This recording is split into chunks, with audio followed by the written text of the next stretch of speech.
Existe a saúde e existe a saúde em alta performance. Existe uma ideia errônea de que os americanos são sedentários, de que eles não são, são gordos, e aquilo ali é a mesma coisa que existe aqui, só que numa proporção bem menor. E que hoje não adianta só a gente envelhecer, né, Rafael? Mas envelhecer bem. Eu vou te dizer assim, o mais importante é o corpo inteiro, não é só o músculo não. E o grande erro está no momento em que você acha que esse corpo não é capaz de dar conta sozinho daquilo que precisa ser feito.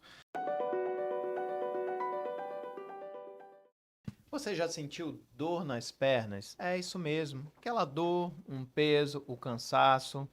Ou conhece alguém que sente dores nas pernas? Pois é, você sabia que nem toda dor nas pernas tem origem vascular? Ou é causada por má circulação?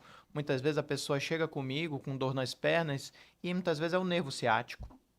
Ou muitas vezes é uma dor do joelho que ela tem. É uma dor muscular, pode ser uma fibromialgia. Ou pode ser uma dor de quadril, que pode refletir e parece que é no joelho. Então hoje nós trouxemos um especialista aqui, gente, que vai tirar todas as nossas dúvidas. E o nome dele é o Dr. Rafael Benoliel. Ele é especialista em medicina do esporte e vai tirar todas as nossas dúvidas e explicar para vocês as causas e como evitar e tratar essas dores ortopédicas de membros inferiores. Seja muito bem-vindo, Dr. Rafael, meu amigo, é uma pessoa que eu admiro muito, um profissional que eu admiro muito. Explica um pouquinho para a audiência também, Rafael, sobre quem é você, um pouquinho da tua história, o que você faz. Paulinho, muito obrigado acima de tudo pelo convite. É uma honra ver e ter participado do nascimento desse projeto teu e hoje ver você trazendo pessoas tão relevantes e trazendo assuntos, acima de tudo, extremamente relevantes para que a gente possa se deliciar, né, com essas mais diversas opiniões e declarações que mudam a vida. A gente não tem muita ideia às vezes, mas a gente pode estar mudando a vida de muitas pessoas pelo simples fato de informar, né? Pelo simples fato de trazer uma ideia que é validada, que é correta, e você faz isso muito bem. E eu queria começar te parabenizando por essa iniciativa. Ah, obrigado. Acho que mais médicos deveriam se arriscar nessa área, estar aqui como a gente está fazendo hoje, usar desse dom que a gente acaba adquirindo durante a formação, né, que é de explicar, de participar de congressos, eventos, e isso tira um pouco, né, a cortina da frente da gente, mas e faz com que a gente consiga fazer isso bem. Então, acho que não só você, mas a Network aqui, na figura de toda essa equipe que faz a coisa acontecer, para todos vocês eu quero deixar aqui meus parabéns antes de mais nada, pela estrutura, por tudo que me recebeu hoje nesse dia aqui. Paulo, eu, como bem falaste, eu sou médico do esporte, né? Para quem conhece o meu início de carreira, eu ainda no quarto período da faculdade comecei a trabalhar diretamente com futebol profissional aqui do Amazonas. Eu fui para o São Raimundo Esporte Clube, na época era o clube de maior destaque, chegou a ganhar nesse mesmo ano um campeonato que chamava Copa Norte e depois veio a ascender da Série C para a Série B do Campeonato Brasileiro. Então a minha história já foi muito intensa. Eu lembro que minha primeira experiência já foi uma viagem acompanhando a delegação para o Peru, num Nossa. campeonato internacional que eles tiveram, que hoje é a conhecida Copa Comebol. Então, assim, dentro da própria faculdade, desde muito cedo, eu sempre soube que essa era a área para onde eu queria ir. E comecei muito cedo, realmente muito cedo. Os meus colegas de turma sabem disso, às vezes eu me ausentava uma semana das aulas, porque eu estava viajando com eles e tudo. E agradeço demais aos meus professores da época, porque sabiam disso e não me davam falta e me ajudaram também nesse processo. Mas ao longo dessa formação, eu tive a oportunidade de estudar e morar estudando em 3 países diferentes, dentro dessa mesma área. E é uma área que hoje vem ganhando ainda mais destaque, não necessariamente com esse nome, medicina esportiva, mas com as variantes, né? Que é a medicina regenerativa, integrativa, antes disso, ortomolecular, nutrologia. A gente vê, inclusive, muitos colegas especialistas de outras áreas, que eram pediatras, eram ginecologistas, e hoje estão na área de performance, estão na área de emagrecimento. Falou em performance, falou em emagrecimento, falou em medicina do esporte, né? Aí o que a gente vê ainda bem é que esses conceitos que a gente já traz desde os primórdios da medicina do esporte, ali quando você começa a estudar os livros básicos da medicina do esporte, são conceitos como esse, de alto desempenho, de performance, de controle de peso, de ganho de massa muscular. Ou seja, a gente vai falar muitas coisas aqui hoje que aos ouvidos e olhos de muitos que estão aqui nos dando o prazer da audiência, vão ser coisas familiares, porque se você abrir agora aqui o teu Instagram, que seja, e rodar o teu feed, tu vai receber pelo menos 3 ou 4 anúncios relacionados a essa área. Ou a roupas é, desse estilo wellness, ou de treinos específicos, ou de pacotes de academia. Ou seja, isso a gente ainda bem vem sendo inundado por isso cada vez mais. E aí é importante fazer isso da forma correta. E é isso um dos motivos, eu acho, que nos traz aqui para essa conversa hoje. Entender que, antes de tudo, não é só chegar, botar uma roupa bonita, um tênis legal e ir para a academia. É preciso você fazer uma análise preliminar e, infelizmente, a gente está tendo casos de desfecho até fatal. Nessa semana passada, a gente teve uma jovem pessoa de 32 anos que veio a infartar numa corrida de rua, e isso mostra muito da falta desse controle, dessa coisa bem feita, né? Ah, mas ela estava com o treinador, fazia tudo direitinho. A gente sabe que o acaso nessas horas pode acontecer, mas serve de alerta para que todo mundo entenda que primeiro precisa ser avaliado do ponto de vista cardíaco, respiratório, vascular, para poder fazer do jeito certo. Acho que um dos maiores propósitos que a gente vai ter hoje nessa edição, nesse episódio do teu podcast, é trazer essas orientações. Eu acho que isso é o mais importante. E, Rafael, a gente pode dizer que a longevidade saudável e o bem-estar, você envelhecer bem, longe de doenças, é o novo luxo hoje. Porque o que que eu sempre falo para esses pacientes é o seguinte: existe a saúde e existe a saúde em alta performance.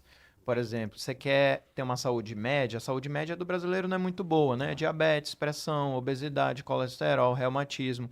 Então, para a gente viver uma saúde em alta performance, eu comparo como se fosse um carro em alta performance. Ele é uma Ferrari, uma McLaren, não é o mesmo óleo que eu vou usar, não é a mesma pastilha de freio. Ou, por exemplo, um corredor de alta performance, um Usain Bolt, ele não tem o mesmo treino que um corredor de rua, não são os mesmos suplementos, não é a mesma planilha.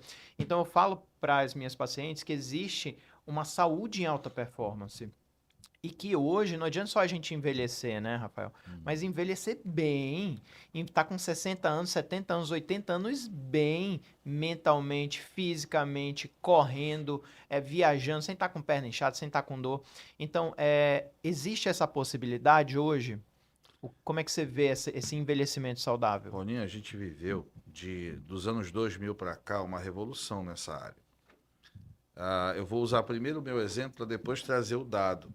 Quando eu cheguei a Manaus, depois de me especializar realmente em medicina esportiva, que foi em 2010, eu ia à academia. Na época, a única grande academia de Manaus era a Companhia Atlética do Estúdio 5, e a gente chegava e tinham 5 pessoas no salão. Eu me lembro que eu ia ao segundo andar, olhava e dizia assim, cara, será que eu estou na especialidade certa? Porque, pô, cheguei cheio de ideia, cheio de vontade, e olha aí, não tem ninguém aqui dentro. Ninguém. Isso em 2010. E a gente sabe que, historicamente, até os anos 2000, as pessoas iam à academia para ter um corpo bonito. O conceito era esse. De 2000, e aí eu diria até 2010, especificamente, elas começaram a entender que era uma questão de saúde, né? E a partir de 2010, isso foi ganhando mais destaque, foi ganhando mais notoriedade. Hoje, o que a gente vê é que, na verdade, as academias estão virando um estilo de vida. Não é apenas estar lá, é congregar, é usar a estrutura como um todo, não apenas para ir levantar pesos, não apenas para correr na esteira, mas usar a sauna, usar a piscina, confraternizar, participar de eventos internos, de grupo principalmente. E isso pode parecer estranho para quem ouve, e aí tu vai lembrar que a gente tinha algumas conversas anteriores, eu já te disse, o bom nessa hora é você ir para enxergar isso em loco, ver a coisa acontecendo, né? E nos Estados Unidos, eu tive a oportunidade de estudar de morar lá 2 vezes estudando e uma vez morando mesmo para ter essa experiência. Eu tenho 2 filhos que moram lá até hoje com a mãe. E o que que eu via? Os idosos dos Estados Unidos, e aí a gente, claro, vai sempre falar um pouquinho mais para os idosos, porque eu acho que esse teu tema tem tudo a ver com eles, né? Os idosos nos Estados Unidos, eles se programam a vida inteira para que a partir dos 60 eles possam ir morar na Flórida. Aí você diz assim, mas por quê? Porque é quente o tempo todo. Então não tem inverno. Tem aí alguns dias de frio, mas é quase sempre muito quente, né? Chove muito pouco, não tem aquele frio de neve. E o que é mais engraçado é que eles vão para cidades muito pequenas. Eles não vão para Orlando, Miami, eles vão para Gainesville, eles vão para Deerfield Beach, eles vão para cidades de 70 mil habitantes, 80 mil. E nessas cidades existem comunidades fechadas apenas de idosos. Então tem, por exemplo, eles alugam ou compram um terreno, uma fazenda, e compram aquelas casas móveis, sabe aquela casa que você pode levar para onde você quiser? Motorhome. E eles compram uma daquela que não é tão cara, uma casa daquela nos Estados Unidos hoje custa 70 mil dólares. Então você compra uma casa daquela, aluga um espaço desse terreno, leva a tua casa para lá e vai colocando uma casinha do lado da outra. Quando você vê, tem 200 casas. E 200 casas de idosos, casas de no máximo 2 quartos, com uma estrutura menor, que fica mais fácil de cuidar, de tomar conta. Eles não têm empregadas domésticas, por exemplo. Isso é uma outra coisa que chama muita atenção. Eles próprios fazem tudo o que precisam fazer, e isso faz com que eles se mantenham em atividade sempre. Mas, pensando nessa comunidade, sabe qual é a primeira coisa que eles fazem quando eles decidem para onde eles vão? No centro dessa estrutura toda tem uma academia. No Sério? centro. É a primeira coisa que sobe na comunidade antes dela ser formada, é uma academia. E uma academia com piscina, com quadra de tênis, com beach tênis, com uma parte de musculação muito bem feita, quadra coberta para jogar basquete, o que eles quiserem. E o que a gente via é que eles chegam, alguns deles, na academia às 7 da manhã e só saem de lá às 8 da noite. Ou seja, eles usam muito mais a estrutura da academia do que as próprias casas. Uma vez que eles almoçam lá dentro, eles ficam lá, eles interagem, eles usam o tempo de yoga, o tempo de hidroginástica, entendeu? Eles se preparam para envelhecer bem. Como as coisas aqui demoram em média 20 a 30 anos para chegar, a gente ainda vai ter, a gente ainda vai ver, possivelmente, a nossa geração, essas fazendas que tem ali um núcleo com vários idosos e que tem ali sua piscina para nadar, para fazer hidroginástica, a quadra de tênis para jogar, ou seja, toda uma estrutura preparada para recebê-los, mas não é simplesmente recebê-los, é o que você acabou de perguntar. É fazendo com que eles envelheçam de forma saudável, ativos e autônomos, que eu acho que é o mais importante. Imagina o que é você ver a tua vida indo ficando cada vez mais limitada, a ponto de você ter que ter alguém para te ajudar na hora de ir ao banheiro, na hora de usar o vaso sanitário, na hora de tomar banho, né? Eu tenho hoje 80% dos meus pacientes são 70 a mais, e o que todos eles procuram é isso. E acredite, o médico do esporte tem hoje 80% dos pacientes com mais de 70 anos. Essa é a verdadeira revolução que a medicina esportiva está ajudando a fazer, mas acho que a internet fez. E a gente tem um papel importantíssimo nessa área, nessa hora, né? Que é de trazer esse tipo de informação como tu estás fazendo hoje. É por isso que eu te parabenizo mais uma vez. E só uma dúvida em relação à medicina do esporte. Eu vejo, Rafa, tem muita gente que começa a academia, compra um tênis e se inscreve. Isso, primeira pergunta, isso é certo? Segundo, tem vários exemplos que eu vejo. A pessoa começou a academia, uma dor de coluna. Foi ver uma hérnia L5, S1. Aí foi ver uma ciatalgia, foi ver romper o joelho. Eu mesmo já comecei com personal sem programação nenhuma, e aquilo compra o tênis e sai correndo. É, E aí eu tive uma hérnia de L4, L5, com protrusão discal, aí tive que parar. Aí que eu fui num fisioterapeuta, aí que eu fui no ortopedista de coluna, entendeu? Será que em outros países fazem isso diferente? O que que é o certo? Ninguém conhece. Explica bem para nossa audiência o que que é o médico do esporte. Quando eu procuro um médico do esporte? Porque o ideal é procurar antes, é fazer uma avaliação antes. Cara, às vezes a pessoa tem uma lesão lombar e ela nem sabe, ela tem um joelho, valgo, algum. Olha, essa avaliação ela é tão complexa que hoje uma consulta minha demora 2 horas, no mínimo. E nessas 2 horas a gente não passa nem 10% da informação que o nosso cliente precisa receber. E ele sabe disso. A gente diz, olha, tudo isso que eu te falei aqui é a ponta do iceberg. A gente ainda vai falar sobre muito mais. E é por isso que hoje, quando a gente faz os pacotes de acompanhamento, eles são relacionados a isso.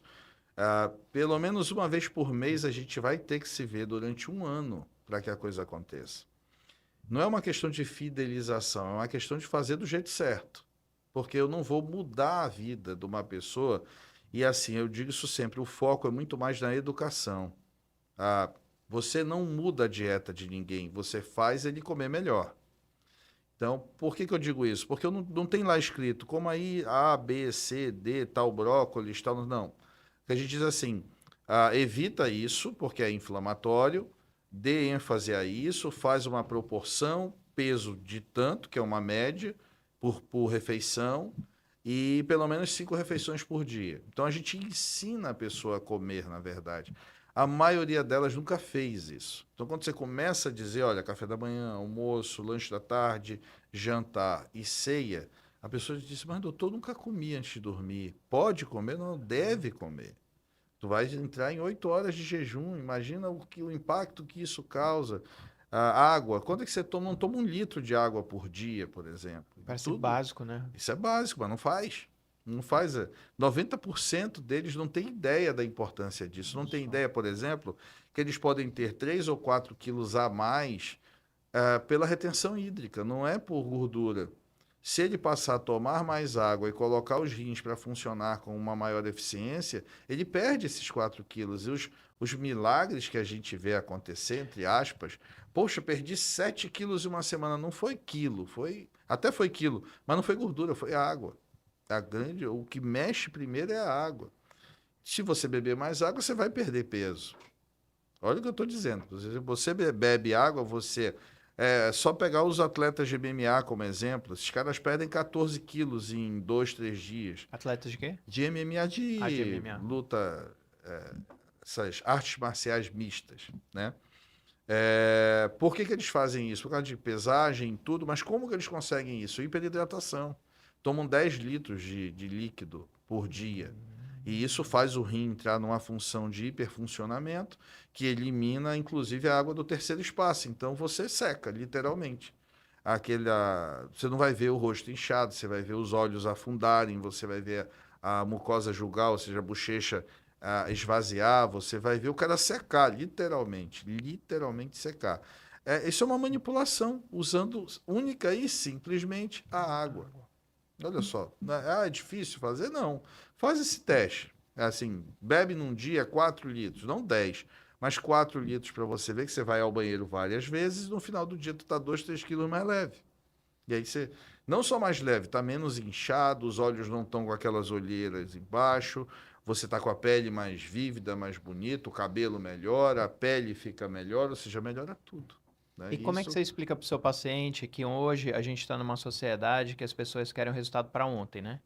Vai no médico, acha que é um micro-ondas, que é um fast food, e se não tiver para ontem, já fica bravo. E pelo que eu entendi, você dá uma noção semelhante ao que eu dou. Não é um ponto único de contato com o paciente, é uma jornada de transformação. exatamente. E quem para no meio da jornada não chega a lugar nenhum. E é Uhum. preciso viver essa jornada, esse Sim, relacionamento, né? sim. Como é que você trabalha isso na cabeça do paciente? Paulinho, eu acho que o mais importante nessa hora é a acessibilidade. É o paciente chegar a você quando ele precisa, mesmo que seja fora daquele período programado, o mais rápido possível. Isso leva ao engajamento, ou seja, ele tem que ter um contato contigo a ponto de te mandar uma mensagem e tu respondendo, que não seja na hora, mas no mesmo dia, pelo menos. Se ele tiver uma intercorrência, tu tem que estar disponível para recebê-lo ou no mesmo dia ou no dia seguinte. Então, isso exige, claro, uma dedicação de consultório, que é uma coisa diferente do que a gente viveu até agora. Para nós, médicos do esporte, isso é normal, porque você imagina, o que é o médico do esporte? É um cara que está dentro de uma agremiação o dia inteiro, e que ele vê o que o atleta está comendo, ele vê quantas horas o atleta dormiu, ele vê que tipo de suplementos ele precisa tomar, ele vê a evolução, quanto que tem de ácido lático, qual foi o desempenho, trabalha junto com a fisiologia, com a nutrição, para chegar ali numa otimização de resultado.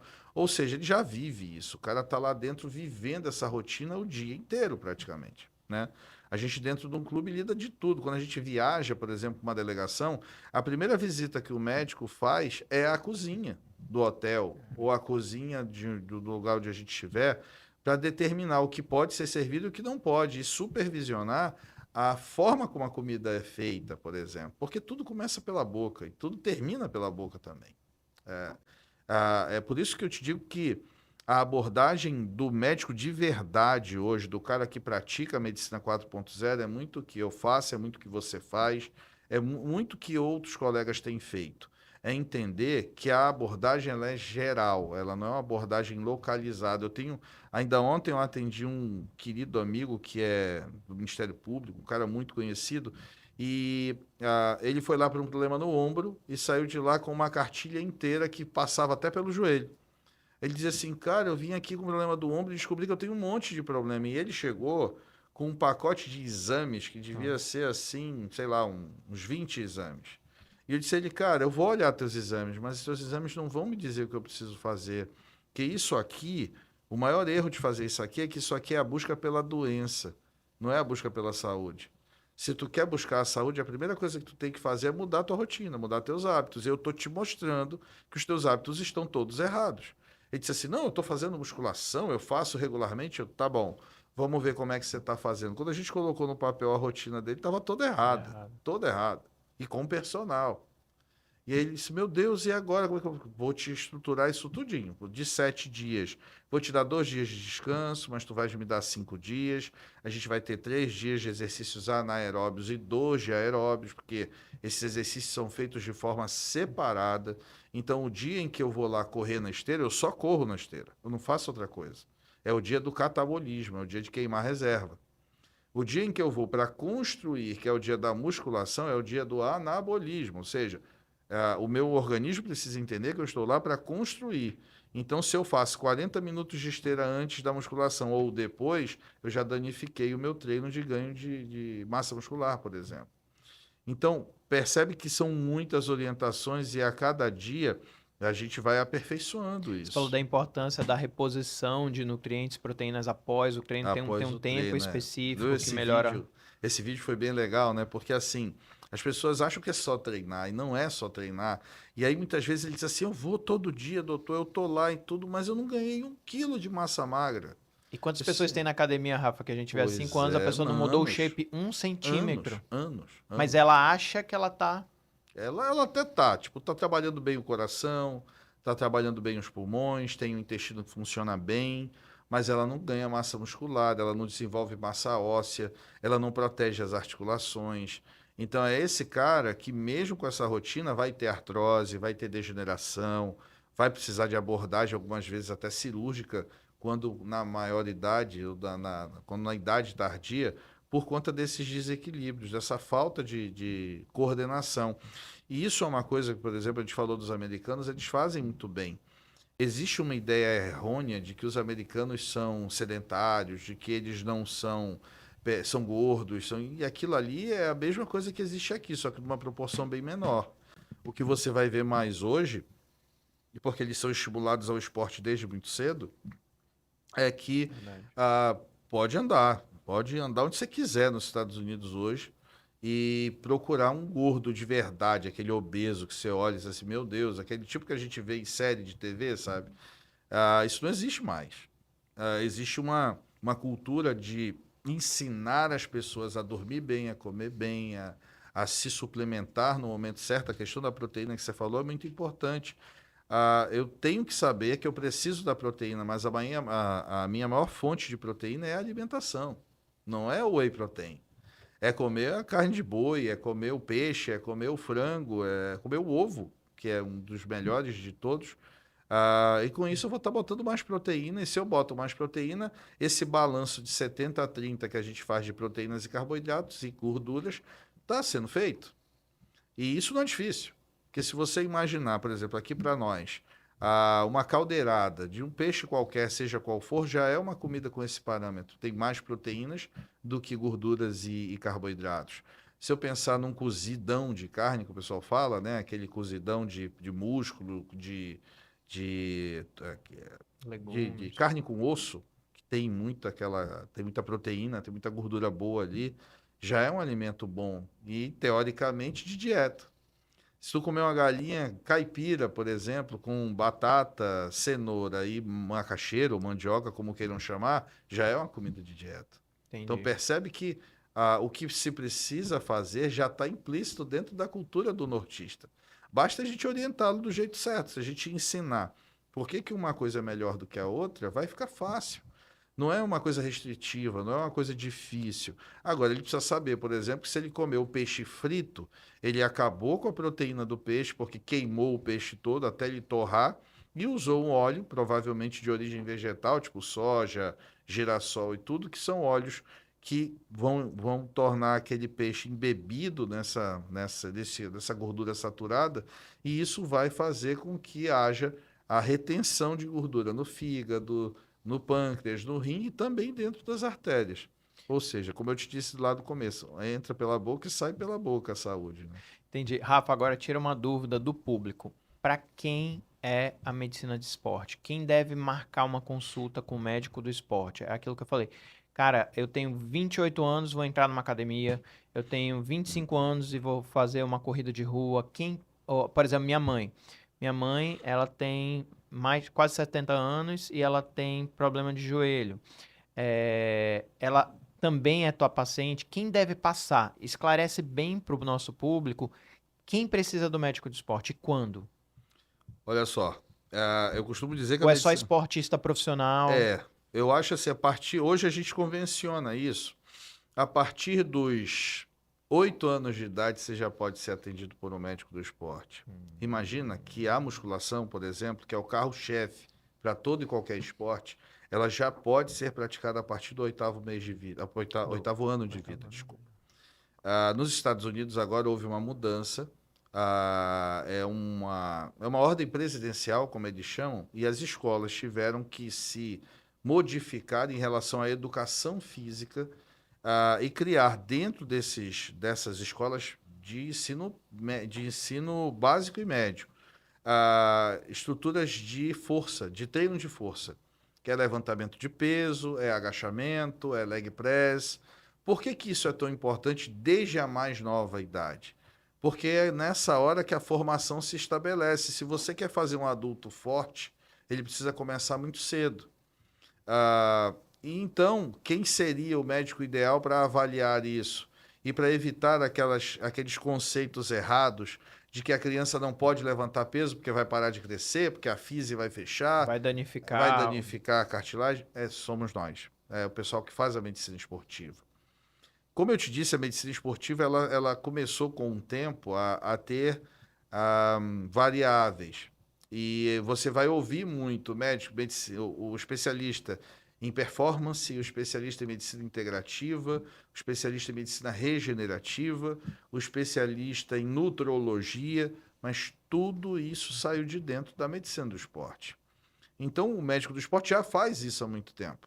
Se você me levasse há 10 anos atrás o teu filho para uma análise, mas tem que fazer exame de sangue? Não. Tem que dosar hormônios? Também não. Ele tem alguma queixa? Ele tem algo que está fugindo do desvio padrão?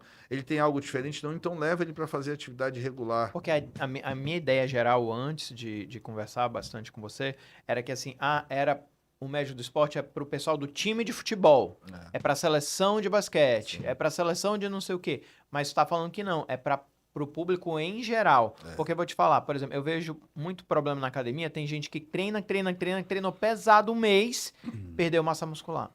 Ou então gente que desenvolve muito superior, mas não tem inferior, ou tem alteração de glúteo e tá toda torta. Ninguém dá, muitas vezes, o profissional que acompanha ali, às vezes é só um professor, às vezes nem é personal, ele não dá essa versão, ela não faz essa avaliação que você falou de global. Cara, tem muito músculo aqui, pouco aqui, tá torto aqui, isso aqui você pode, isso aqui você não pode. Isso. Esse exercício vai danificar. Então, não tirar esse mito, não é só para esporte profissional, não é só para time de futebol. o médico do esporte, a medicina do esporte, ela tá para todos e ela deve ser para todos antes de iniciar, por exemplo, uma academia ou uma corrida? Isso seria o certo, né? O certo, por exemplo, seria que as próprias academias tivessem em sua estrutura a chance dessa avaliação. E o engraçado é que eu lembro que, por exemplo, na minha academia, a academia que eu uso até hoje, quando eu fiz a minha inscrição, eu fiz a inscrição, acho que foi um dos primeiros alunos em 2007. Eu lembro que eles me exigiram uma avaliação cardiológica, eles me exigiram uma avaliação médica mesmo. Eu tinha que levar um laudo médico para poder fazer a minha inscrição. Qual é a academia que tu achas hoje que pede isso? Nenhuma. Nenhuma. Ok, é bom ter muitas academias, é bom ter muita opção, até porque a gente não tem o outdoor, né?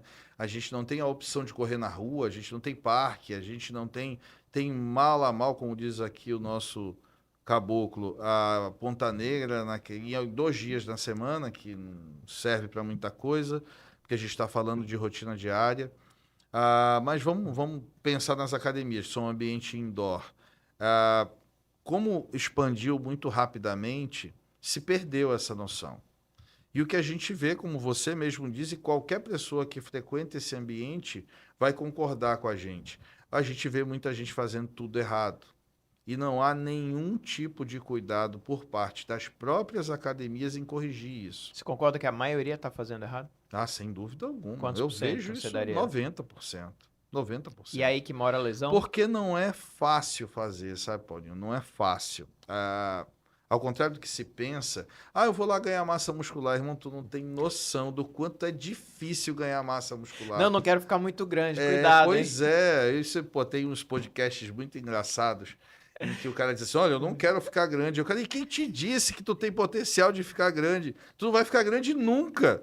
Pode ficar tranquilo. Eu não quero ficar igual o fulano, mas tu nunca vai chegar nem perto dele. Tira isso da tua cabeça. Nem que tu faça tudo certo. Então, assim, para você ter ideia, por exemplo, nessa área, o cara que faz tudo certo ganha 2 quilos de massa magra por ano. E isso a gente está falando de um atleta que vive quase que exclusivamente para aquilo. Ele come para aquilo, ele dorme para aquilo, ele faz tudo certinho e ganha 2 quilos de massa magra por ano. Assim como perder peso de forma saudável é de no máximo 1,5 kg por semana. Não existe mais do que isso. Máximo, né? Máximo. Senão Então, você se tá tu tá perdendo... perdendo massa muscular, tá perdendo todas as tuas reservas, inclusive as de glicogênio, e aí a massa muscular está indo junto. Então, cuidado com. A gente já disse isso há muito tempo, mas cuidado com a balança. Hoje eu digo mais, cuidado com a bioimpedância, porque a bioimpedância é um problema hoje. Por quê? Porque tem muita interpretação feita do jeito errado. Tá todo mundo fazendo como se fosse algo simples. Não, bota a mão aqui, segura, bota o pé e tá feito. Não é assim que funciona. Como eu te disse, ainda ontem eu falei isso pro meu paciente, que ele veio com várias bioimpedâncias, e disse assim, tu sabia que se tu tiver uma noite mal dormida, o teu cortisol subir, tu vai reter água, e nessa bioimpedância a variação é considerável? Então não dá para usar a bioimpedância. A gente hoje já tem, na ressonância magnética, uma avaliação muito mais bem feita, que é o método FATMAP, é um método de aferição de massa muscular, massa óssea e de gordura. Não apenas uma porcentagem geral, mas uma determinação dessa porcentagem no fígado, no rim, no coração, ou seja, a tal gordura intervisceral ou intravisceral, hoje você consegue ver essa gordura por meio da ressonância nesse método diferenciado. Esse exame, ele traz 42 laudas de resultado, para tu ter ideia. É um negócio absurdo, em que a gente vê do crânio até o dedo do pé. Em relação, se tu tiver um tumor, a gente vai achar. Isso aí pode E ter tem muita certeza. gente falando que faz tudo hoje, né, Rafa? Você presta atenção, você vai no médico, muitas vezes o colega pode atuar? Pode, sem Uhum. especialidade. Mas o que eu vejo é muita gente no Instagram falando que é tal coisa, falando que tem tal especialização e não tem. Eu pego muito no consultório e isso me dá medo, porque às vezes eu vejo umas condutas estranhas. Mas muitas vezes aquilo pode estar sendo interpretado de uma forma errada, né? Como Uhum. você falou. Eu acho que o maior problema, assim, orientar é muito bom, é muito salutar, é muito importante que a gente, como eu já disse lá no começo, assuma esse papel de educar. Só que é preciso que as pessoas também estabeleçam um certo filtro em relação a tudo que elas ouvem. E a internet é um campo fértil para isso. Então, você pode ter tudo de boa informação, você pode ter tudo de muito ruim informação, né? Eu tenho aqui nessa estrutura um programa que a gente já participaste comigo, tu sabes, a gente traz fisioterapeutas, a gente traz educadores físicos, a gente traz bioquímicos, biomédicos, ou seja, deixando claro qual é a área de atuação de cada um. E quando a gente diz que esse acompanhamento é muito mais multidisciplinar do que de um único cara, é bem isso que a gente quer passar.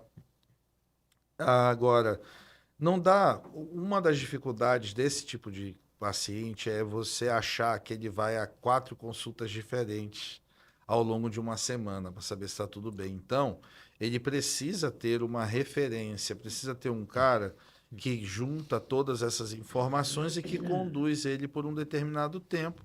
E se achar que precisa de uma nova avaliação de um desses especialistas, encaminha para isso. Essa é a função do médico do esporte. E aí você me perguntou, onde que entra o médico do esporte? Ele é o organizador de toda essa equipe. Então, se eu quero começar do jeito certo para entender o que eu preciso realmente avaliar, eu tenho que ir para o médico do esporte primeiro. E aí, ele vai pedir exame? Nem sempre. O senhor tem queixa? Dói alguma coisa? Tem alguma dificuldade? Onde é que está a tua dor, como a gente fala sempre? Não a dor no real sentido da palavra, mas onde é que está o teu problema? E aí o cara diz, e você diz, olha, isso aí é isso, faz assim, muda a dieta, vê a rotina do sono, vamos equilibrar vamos organizar a tua vida primeiro. Depois que ela estiver organizada, que você estiver fazendo tudo certinho, é que a gente vai saber realmente onde estão os problemas. Ou pode ser que eles deixem de existir. Se eles deixarem de existir, está resolvido. A nossa busca não é por doença, a nossa busca é por saúde. Não me interessa, mas eu posso ter um tumor. Pode, todo mundo pode ter um tumor. Mas eu não tenho que ficar indo atrás do tumor toda hora. Isso tem nome, né? Isso, a gente que é médico sabe que tem nome do cara que gosta de achar uma doença. Te preocupa muito mais em obter saúde. E obter saúde não tem nada a ver com remédio. Obter saúde não tem nada a ver com fórmula milagrosa. Obter saúde é uma atitude. Acho que acima de tudo é uma atitude. E uma atitude, por exemplo, de estar num evento, ver alguém comendo um bolo com Coca-Cola e dizer assim, não, não quero. Você não precisa ser chato de chegar e dizer, olha, não come isso, vai te fazer mal, porque isso aí é uma gordura ruim e tem açúcar. Para você, se você já sabe, não come. Te nega comer aquilo ou guarda essa fome para uma outra coisa mais saudável. Essa mudança de mentalidade é o que realmente traz o resultado. E também nunca pensar de forma muito restritiva. Ah, doutor, quer dizer que eu nunca mais vou comer um bolo? Não, você vai comer o teu bolo mais uma vez por semana. E quando você comer esse bolo, no dia seguinte, tu sabe que tu tem uma conta a pagar. E aí tu vai para academia e paga essa conta, baseada nesse bolinho que você comeu lá, para evitar reação inflamatória, tudo aquilo que a gente já falou. Ah, a gente está ainda num período de transformação, Paulo, só para você entender, as pessoas ainda estão aprendendo de que não existe conduta médica única nem de 2 visitas. Existe uma conduta de tempo, de 1 ano, de 2, de É um 3. relacionamento, né, Rafa? É Relacionamento. uma É o que acontece jornada, né? contigo. Não dá para fazer um tratamento vascular e achar que resolveu o problema numa única intervenção. Ah, mas o doutor disse que eu vou ter que operar de novo. Acontece, às vezes precisa intervir uma segunda, uma terceira vez. Não é igual com todo mundo. E como que ele vai saber se precisa de uma nova intervenção? Se ele te seguir. Se você sair dele e for num outro médico, achando que ele errou e que o outro vai acertar, tu vai, daqui a um tempo, achar que esse outro errou de novo e vai pular para outro. E aí tu vai ficar com a ideia de que os 5 ou 6 que você consultou estavam errados em algum momento, quando, na verdade, o maior errado dessa história é você mesmo. Ó, então eu tenho 2 dicas para você. Se você tem 9 anos de idade, você já tá devendo à academia 1 ano, tá? É isso. A segunda dica é marque sua consulta com seu médico do esporte. Já programa minha consulta com o Dr. Rafael aqui, tá? E Porque separa 2 horas, tá? Porque não existe consulta de separa 2 horas. Que a gente tá acostumado, brasileiro, Rafa, a ir no médico quando o carro pifa, quando sai fumaça do motor ou quando o carro já não anda mais, deu prego. Só que, é o que ele está falando, em países mais avançados, a medicina inteligente, você vai primeiro passar numa avaliação com o médico do esporte e depois você vai fazer a sua academia, fazer a sua corrida de rua, fazer a sua atividade física. E o que eu vejo hoje, por exemplo, você está malhando, né? Faz aqueles agachamentos, usa um peso muito forte, sente uma dor na coluna, aí vai no médico da coluna. Aí sente uma dor no joelho, vai no médico do joelho. Não vai no médico do esporte, porque ele vai dar essa avaliação global e, se necessário, ele te encaminha. E, Rafa, eu tenho outra dúvida.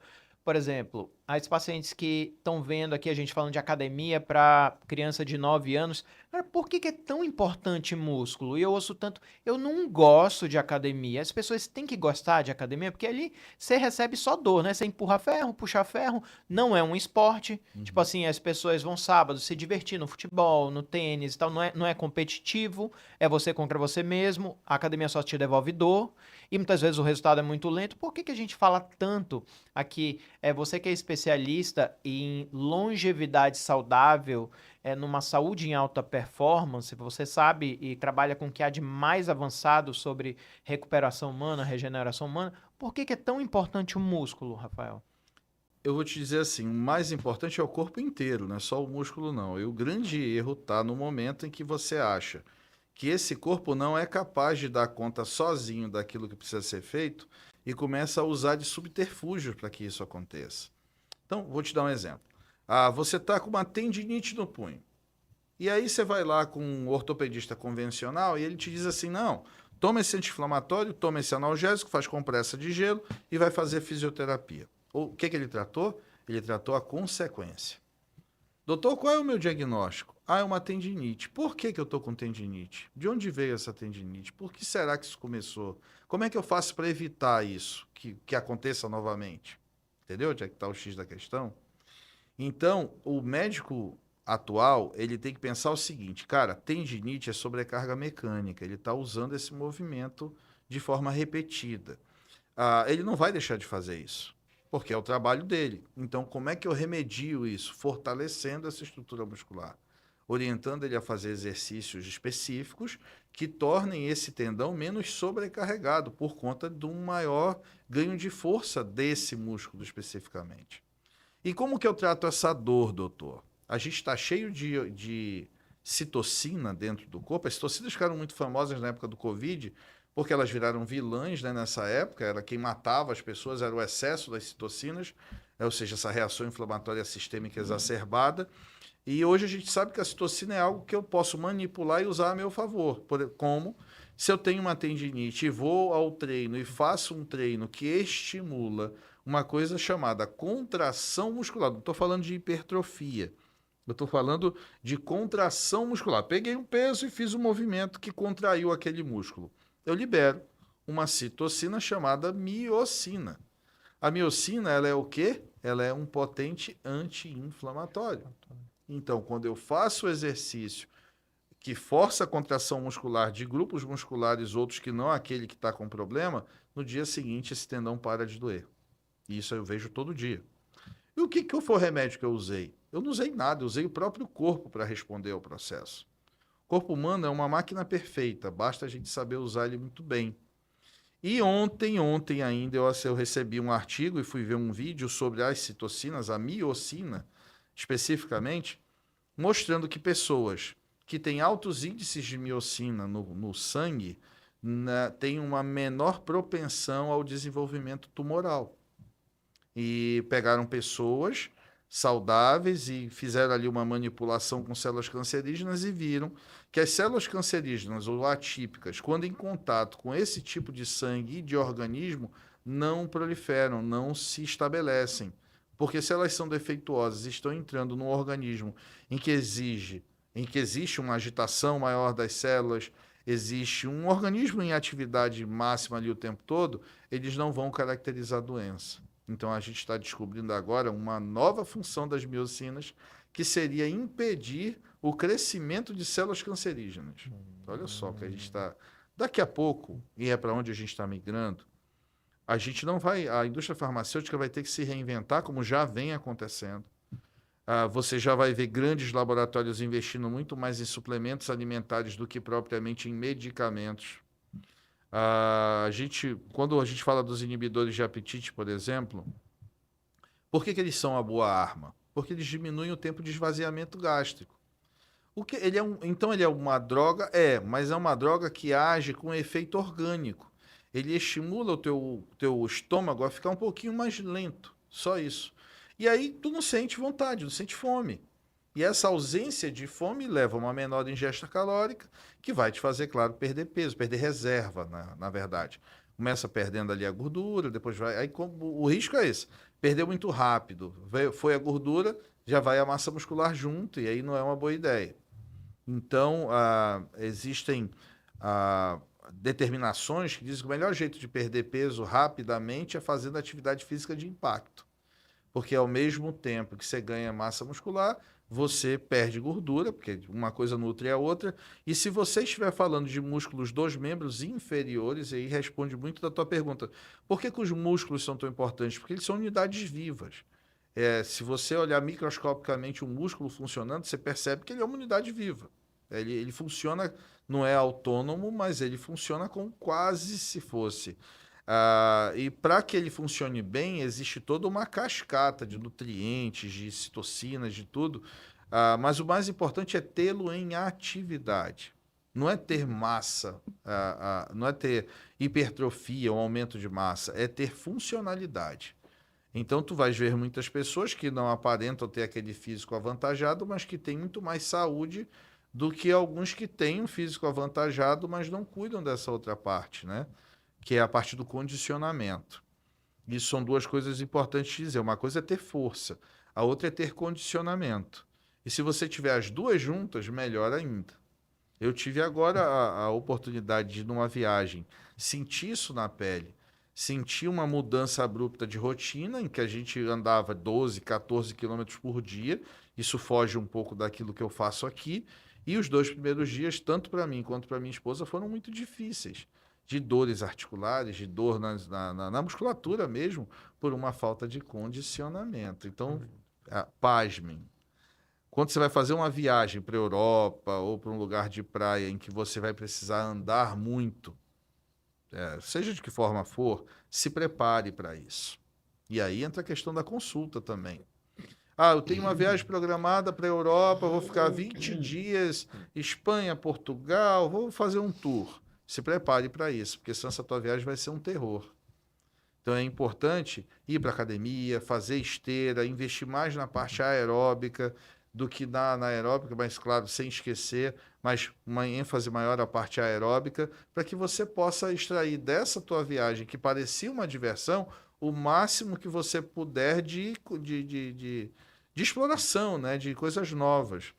Imagina que se você vai à praia, se você fica 2 horas dentro do mar, naquela coisa, vai para um lado, vai para o outro, a onda te puxa e te leva. Aquilo exige da musculatura da tua perna uma certa força, uma certa coordenação, um certo equilíbrio. E se você não tem condicionamento, quando você sair da praia, e isso deve ser muito comum, são aquelas pessoas que saem da praia e vão para o hotel e dormem. Não conseguem mais fazer outras coisas depois. Por quê? Porque não se condicionaram para aquilo. Então, na vida, Paulinho, a mensagem que a gente pode deixar para eles, principal, tudo é condicionamento. O nosso corpo ele precisa de treino o tempo inteiro, desde pequeno. Treino. Treino para comer bem, treino para dormir bem, treino para se exercitar. Fazer uma pergunta que podem perguntar. Doutor, então é normal, eu posso colocar meu filho de 9 anos, 8 anos na academia para treinar? Deve. E os treinos não são treinos com pouquinho peso. São treinos de músculos da base, como a gente chama. Glúteo, abdominal, quadríceps, panturrilha e paravertebrais. Então, assim, esses são os da core, né? Que o pessoal chama que são os músculos de coordenação e equilíbrio. Mas, basicamente, isso vai trazer a ele uma autonomia funcional que vai durar para a vida toda. Mas ele ainda não está ganhando massa muscular nessa hora. Mas esse treino, assim, a gente costuma dizer que a força ela é muito mais neurológica do que física, né? Por isso que um cara de 70 quilos levanta 350 quilos se ele quiser, mas ele vai treinar muito para aquilo. E ele vai treinar o corpo para aquele movimento, especificamente para aquilo que ele pode fazer. Por isso que normalmente tem pessoas que fazem isso e quando conseguem, saem, não fazem de novo, porque sabem que se insistir nisso vão se machucar e vão causar lesões piores. Então o cara se programa, conquista aquele título ou aquele recorde e depois volta à vida normal, né? Então a gente sabe que o corpo é uma máquina perfeita, que pode fazer tudo aquilo que eu quiser, mas eu tenho que entender que nada é do dia para a noite, não existe atalho para que isso aconteça e principalmente vai exigir uma dedicação e uma aplicação acima do normal para que você consiga fazer acontecer. A gente tem aí vários exemplos de atletas. Vamos citar aí. O Ayrton Senna não dá, porque infelizmente a carreira foi interrompida. Mas vamos pensar do Michael Jordan, que para mim está no mesmo nível do Ayrton Senna. O Michael Jordan, um dia desse, eu vi um vídeo dele falando que ele foi brincar com umas crianças. Ele foi convidado a uma festa e alguém disse: Olha, faz um arremesso. Ele disse que foi o arremesso mais difícil da vida dele, porque faziam 12 anos que ele não arremessava uma bola de basquete. Meu Deus. Então ele pegou, ficou, olhou, meu Deus, que vou passar vergonha se eu errar, né? E aí ele arremessou e acertou, e todo mundo ficou muito feliz. Mas até um cara desse, para mim foi o maior jogador de basquete de todos os tempos, até ele precisa do treinamento para fazer acontecer. Um outro cara do basquete, o Oscar, que chamavam de Mão Santa, dizia, Mão Santa, ele disse, Mão Santa porque eu treinava 1000 arremessos todos os dias. Então todo mundo acabava o treino e ia lá e ficava arremessando 1000 vezes para poder ter a dita mão Mão santa. santa, né? Então tudo é treino e na vida de todos nós é assim que funciona. Você quer ir para a praia, treine para ir para a praia. Você quer passear na Europa, subir ladeira em Portugal, andar pela Gran Via em Madrid, você tem que ter condicionamento. Se você não estiver condicionado, essa vai começar a doer o pé, vai começar a doer o joelho, vai doer a coluna, e aí no segundo dia tu já tem que estar tomando remédio, que é um outro grande erro, e por aí vai. Então, isso é uma das coisas até comuns do consultório. A pessoa chega e diz assim, doutor, eu quero fazer, mas eu tenho uma viagem daqui a 30 dias para tal lugar. Eu digo, ótimo, é bom que a gente vai te preparar para essa viagem, como se fora um jogador para um campeonato. É mais ou menos assim. Legal, Rafa, deixa eu te puxar a sardinha para um grupo de pacientes que a gente tem cada vez maior no consultório, que são os pacientes que têm lipedema. E até revisando os últimos consensos americanos, ano passado eu estive em Chicago, que teve uma mesa internacional sobre lipedema, e eles batem muito que o lipedema, muitas delas têm dores no joelho. Às vezes o lipedema começa ali com 16 anos, ela tem a perna mais grossinha, mais inchadinha, mas fala assim, é normal que minha mãe tem, 75% é genético, minha tia já tem, às vezes mais, aqui é mais magrinha, embaixo mais culote, bumbum, quadril, e muitas delas evoluem com dores no joelho desde jovem. Às vezes 16 anos, 17, 20 anos, tá subindo uma escada, dói, aí tem condromalácia, aí o joelho já dói, entendeu? E aí a minha pergunta é o seguinte, os consensos, eles mostram que o lipedema é uma doença do tecido conjuntivo frouxo, que pega aí adipócitos, sistema imunológico e fibroblastos. Aí eu quero te perguntar, e muitas delas evoluem no grau 3 e no grau 4 para prótese de joelho, prótese total, perdem mesmo o joelho. Muitas vezes ela acha que não tem nada a ver com o lipedema, mas hoje a gente vê que tem. Qual que é a relação que você, como especialista, enxerga entre essas... É um boom de pacientes que está tendo diagnóstico hoje de lipedema, e muitas mulheres têm dores no joelho desde nova e não procuram, e muitas vezes quando vai ver já é tarde, né? Às vezes já desgastou muito ali a cartilagem. Qual é a dica? Como é que você vê isso? Eu vejo sim. Não existe uma relação direta entre as duas coisas. São duas patologias acontecendo ao mesmo tempo, mas de motivos completamente diferentes. O que a gente sabe é que as mulheres, principalmente nessa idade de 20 a 40 anos, desenvolvem uma instabilidade fêmuro-patelar, dessa articulação ali da frente do joelho, da patela, que é esse ossinho aqui da frente, com o fêmur que fica logo ali abaixo.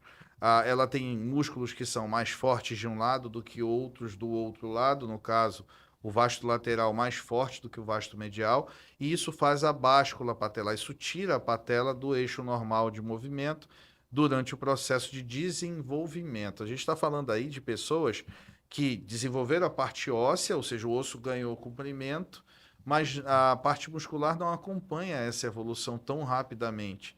E é por isso que elas precisam fazer a musculação desde muito cedo.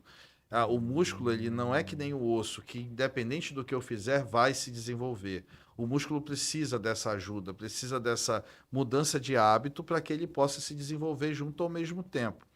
E pasme você, não é uma alteração de tecido conjuntivo ou conectivo, é muito mais o desequilíbrio biomecânico que causa isso, por conta dessa incompetência muscular que começa desde muito cedo.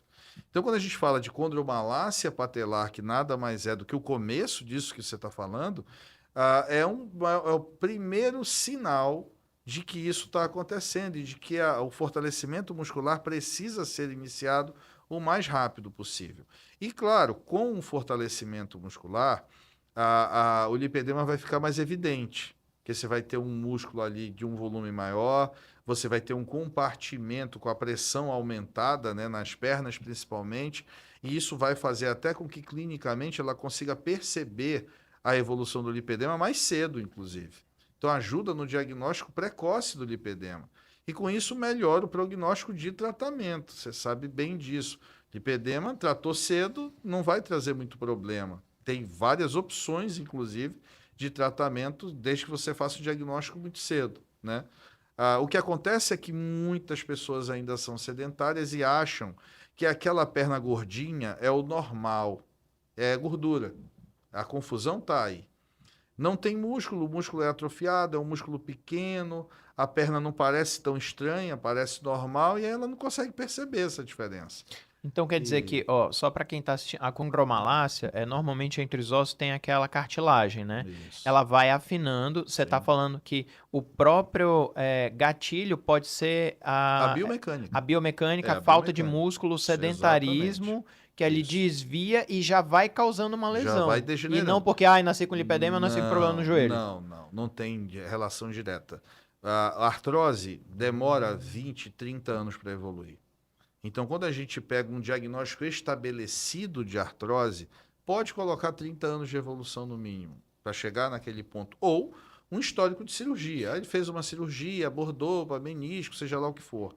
Se não tem histórico de cirurgia, nunca caiu, nunca bateu nem nada, mas tem dor, foi o processo natural de desgaste que aconteceu. Que a partir de quantos anos pode acontecer A esse partir dos desgaste? 20 anos, mais ou menos. A dos 20 anos já pode ter Já desgaste. começa a ter.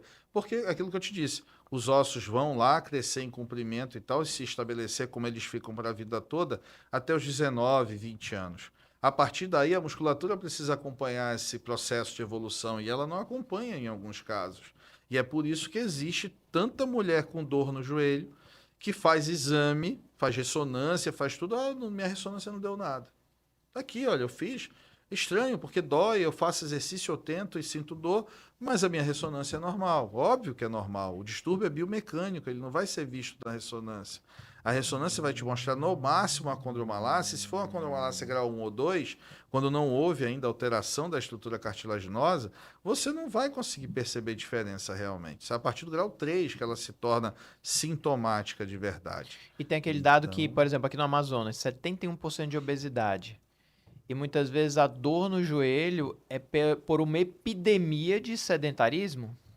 Exatamente. Eu diria o seguinte... Tem os dados de quanto por cento da população A dor faz não, atividade a gente física? não faz estatística, né, cara? Não, de Assim, quantos são sedentários?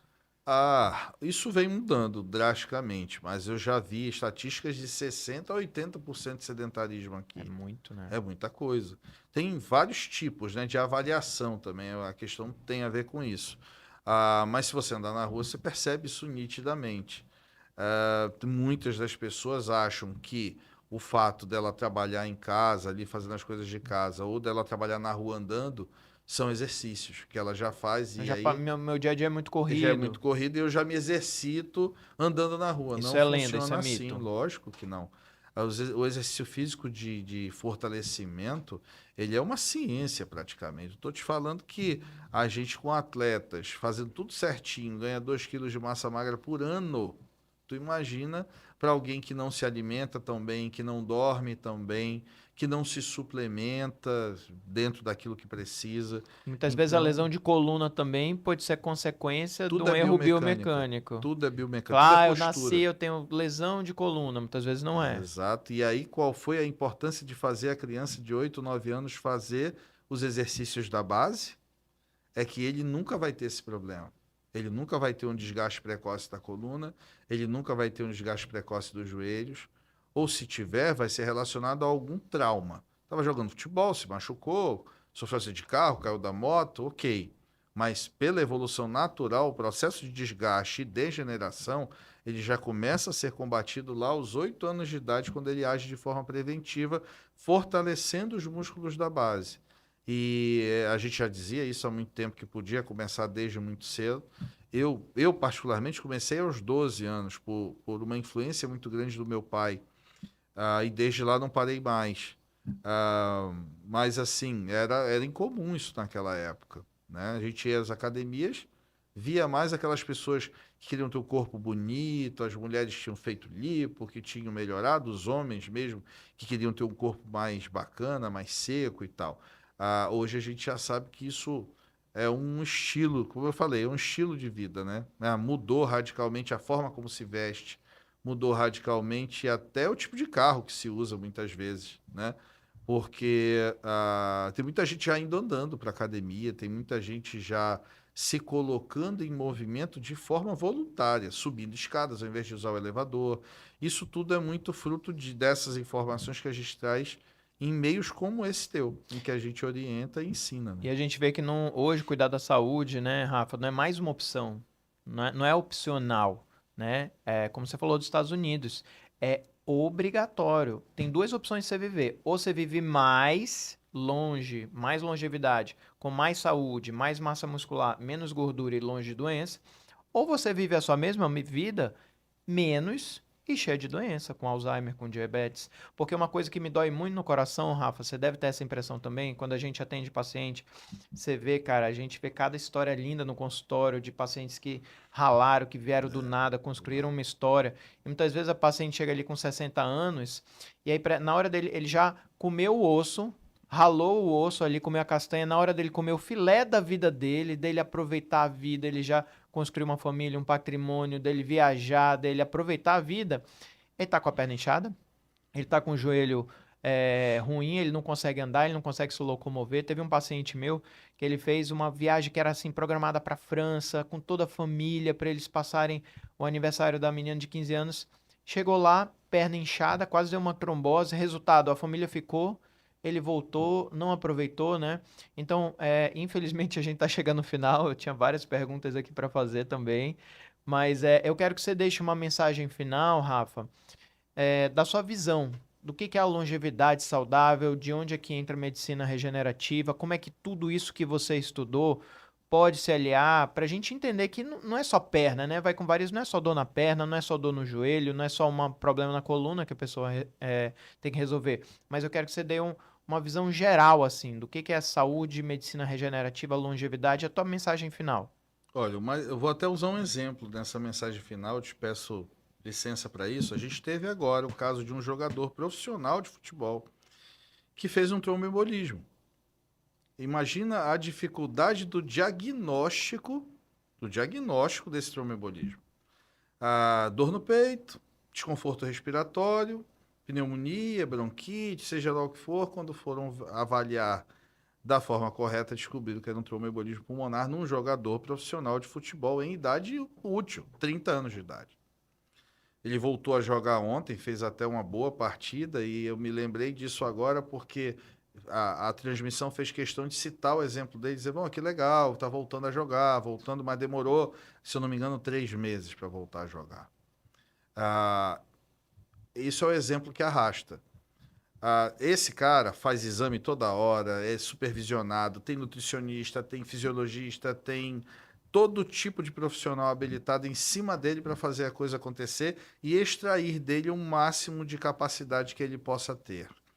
Imagina a gente que não tem tudo isso, imagina a gente que só quer ter uma vida um pouco melhor, né? Só quer ter qualidade de vida, só quer poder viajar, só quer poder usufruir daquilo que a gente pode com a nossa família ao máximo que a gente puder. Acho que esse é o objetivo de vida de qualquer ser humano, não é ganhar dinheiro, não é trabalhar, é viver. É viver bem com a sua família, com a sua esposa, com seus filhos, conhecer lugares novos, trazer disso memórias importantes. E um conselho que eu deixo para vocês, o conselho final que eu acho que é o mais importante. Para vocês poderem cuidar de alguém, vocês primeiro precisam cuidar de vocês mesmos. Então não adianta montar uma fortuna em patrimônio, em dinheiro, seja o que for, se você vai usufruir disso por no máximo 1 ou 2 anos. A gente vê cada vez isso acontecendo mais. Às vezes ter menos, mas viver desse dinheiro e viver desse dinheiro ao lado das pessoas que você ama o máximo que você puder, com a máxima intensidade, valem mais do que você guardar e olhar e dizer que tem uma determinada coisa ou que construiu um império, quando na verdade esse império que você construiu não foi para ti, mas foi para quem você vai deixá-lo, né? Então, cuidem primeiro de vocês, invistam em vocês. Lembrem do avião, por exemplo. Quando a máscara cai, em quem que você deve colocar primeiro? Em você. Porque se você não colocar primeiro em você, como é que tu vai colocar na tua esposa, no teu filho depois? Né? Tu não vai perder a consciência e não vai ajudar ninguém. E aí vai todo mundo para o mesmo barco. Então coloca primeiro em você e depois ajuda todo mundo. É assim que é a vida. Faça primeiro para você, tenha saúde, seja capaz, tenha autonomia funcional, use o seu corpo ao extremo daquilo que você quer. E com isso, sinta que você se tornou mais forte, que você se tornou mais competente, para poder aí sim ajudar tua esposa, teus filhos e todo mundo ao teu redor a crescer junto contigo. Acho que isso é o mais importante. Não esquecendo que a vida ela é muito efêmera, a vida ela pode acabar em segundos. E eu acho que isso é uma coisa que todo mundo tem que lembrar. Hoje a gente está aqui conversando e pode ser que Deus queira que amanhã eu não esteja aqui de novo. Pode ser que a minha missão tenha acabado aqui. Por isso que eu sou judeu e nós judeus agradecemos todos os dias pela chance de renovação, por um novo dia, né? E esse dia a gente não sabe até quando vai. Então aproveitem o máximo que vocês puderem, usufruam, viajem, participem de eventos, curtam suas famílias. Só que para isso tudo a gente tem que ter saúde, né? Então, investir em saúde não é como comprar um carro. Investir em saúde, às vezes assim, a gente vê alguns absurdos, né? Tipo, é muito legal comprar uma bolsa da Birkman de 50 mil reais, mas é muito ruim você investir num protocolo de acompanhamento de 20, vamos dizer. Você não, pô, isso é muito dinheiro, o cara tá me roubando e tal. Entendam que saúde não tem preço. Isso era algo que a gente nem precisava estar dizendo. Mas, infelizmente, em dias atuais, a gente precisa dizer. Às vezes, é muito melhor deixar de comprar essa bolsa e investir numa obtenção de saúde no máximo que você puder. Acho que essa é a dica que eu quero deixar para todo mundo. Legal, e eu vejo também, Rafa, que as pessoas acham assim, eu não vou investir na minha saúde, médico é caro, academia é cara, suplemento é caro, vai gastar tempo e tua energia, né? E é uma coisa chata que você não quer fazer. Eu não vou gastar com isso, aí ela acha que lá na frente não vai pagar um preço. Só que eu falo que tudo tem um preço da ação ou da omissão. Por exemplo, um casamento feliz, saudável, recíproco tem um preço? Tem. E um divórcio tem um preço? Tem um preço também. Criar filhos saudáveis, fortes emocionalmente, que têm reciprocidade, obedientes, tementes a Deus, tem um preço?